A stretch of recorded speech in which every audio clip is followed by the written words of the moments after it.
સુરતમાં હાલ શિયાળાની કડકડતી ઠંડીમાં પણ વિકાસના કામો ચાલી રહ્યા છે, ત્યારે ગોળાદરા વિસ્તારમાં ગેસ લીકેજ થતા 3-4 લોકો દાઝ્યા હતા।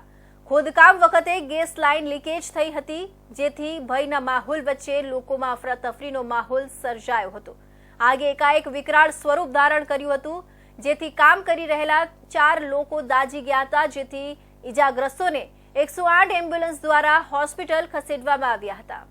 સુરતના ગોળાદરા વિસ્તારમાં અંડરગ્રાઉન્ડ કેબલ નાખવાની કામગીરી દરમિયાન નીચેથી પસાર થતી ગેસ લાઇનમાં ભંગાણ થવાની ઘટના સામે આવી હતી।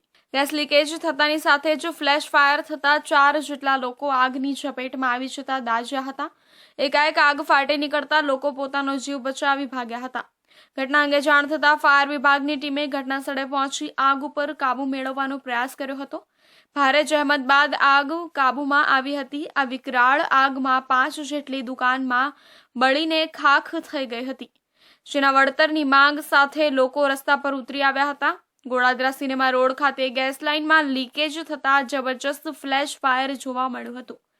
ધીરે ધીરે આગે ખૂબ મોટું સ્વરૂપ ધારણ કરી લીધું હતું। દુકાનની નજીક જ ફ્લેશ ફાયર વધુ હોવાથી 4 થી 5 જેટલી દુકાનોને લપેટમાં લઈ લીધી હતી, જેમાં 2 મોબાઈલની દુકાન સહિત અન્ય દુકાનોમાં આગ લાગી હતી।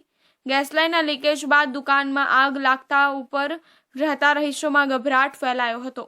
રહીશો તાત્કાલિક ઘરની બહાર જીવ બચાવીને ભાગ્યા હતા, જેમાં 5 જેટલા લોકોને ઈજા થઈ હોવાનું જાણવા મળ્યું હતું। ફાયર ઓફિસર સુનિલ ચૌધરીએ જણાવ્યું કે કોલ મળતાની સાથે જ ઘટના સ્થળ ઉપર પહોંચ્યા હતા। ગેસ લાઇનમાં લીકેજ થવાથી આગ લાગી હતી।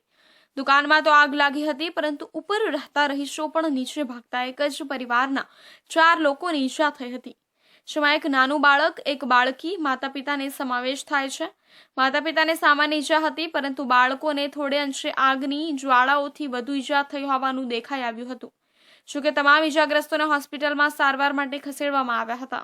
આગ લાગવાની આ ઘટનામાં કોસ્મેટિક અને મોબાઈલની દુકાનોમાં લાખો રૂપિયાનું નુકસાન થયું છે। મોબાઈલ સહિત કોસ્મેટિકનો તમામ સામાન બળીને ખાક થઈ માલિકોમાં રોષ ભભૂક્યો હતો।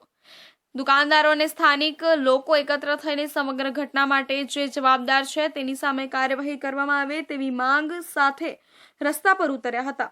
સાથે સાથે દુકાનમાં જે આર્થિક નુકસાન થયું છે તેમને તાત્કાલિક અસરથી વળતર ચૂકવવાની માંગ સાથે રસ્તા ઉપર આળાશ મૂકીને રસ્તો બંધ કરી દેવામાં આવ્યો હતો। દુકાનદાર ભાવેશ રાજપુરોહિતે જણાવ્યું કે હું સવારે દુકાને પહોંચ્યો હતો અને દીવાબત્તી કરતો હતો, ત્યારે લોકો બહારથી બૂમો પાડતા હતા કે જલ્દીથી બહાર ભાગો, આગ લાગી છે। બહાર લોકોને બૂમાબૂમ કરતા હું બહારની તરફ આવ્યો અને આગનું વિકરાળ સ્વરૂપ જોતાની સાથે જ દુકાનનું શટર પાડી દીધું હતું। આમ છતાં પણ આગ દુકાન સુધી પહોંચી ગઈ અને મારો દુકાનમાં કોસ્મેટિકનો રૂપિયા 10 થી 12 લાખનો જે સામાન હતો તે બળીને ખાખ થઈ ગયો છે। મારી ઉંમર ફક્ત 18 વર્ષની છે અને ઉધાર માલ લાવ્યો હતો। લાખો રૂપિયાનું નુકસાન હું કેવી રીતે ચૂકવી શકીશ?